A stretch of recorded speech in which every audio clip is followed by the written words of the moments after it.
Sonko, président du Sénégal dans 3 mois, c'est possible. Oui les gars, Sonko peut être le président du Sénégal dans 3 mois. Et si tout ce que vous voyez depuis 48 heures n'était qu'une immense mise en scène. Oui, une fausse guerre au sommet pour masquer le plan de transition ultime.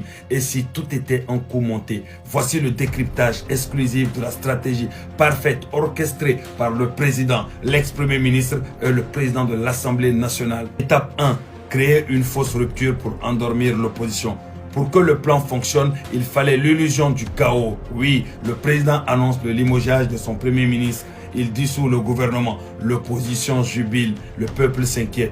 Tout le monde plonge. En simulant ce divorce, il focalise l'attention sur une fausse crise pour mieux dérouler la suite dans l'ombre, les gars. Étape 2. Le faux sacrifice d'El Malick Ndiaye.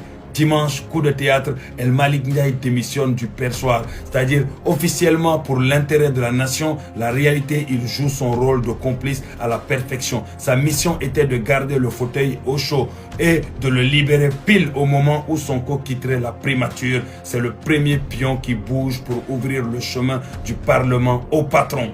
Le piège de la plénière. Ce mardi 26 mai, l'Assemblée nationale se réunit en plénière, c'est-à-dire que pour activer la réintégration de Sonko et lui donner le perchoir. L'opposition va s'épuiser sur l'article 124 du Code électoral. Combat perdu d'avance grâce à la modification du règlement intérieur verrouillé en 2025. La majorité de 130 députés va rouler sur tout le monde et installer Sonko comme numéro 2 de l'État.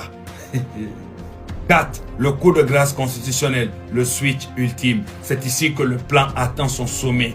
1. La fausse démission. Une fois Sonko au perchoir, le président de la République annonce sa démission surprise. Oui les gars.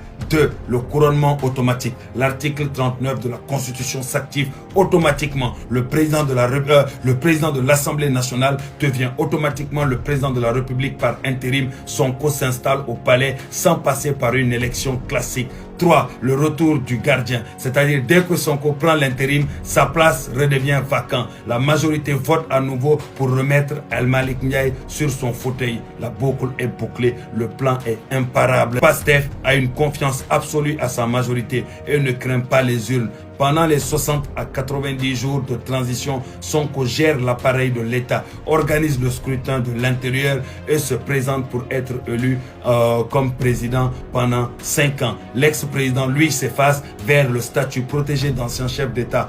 Alors, vraie rupture ou plus grand bluff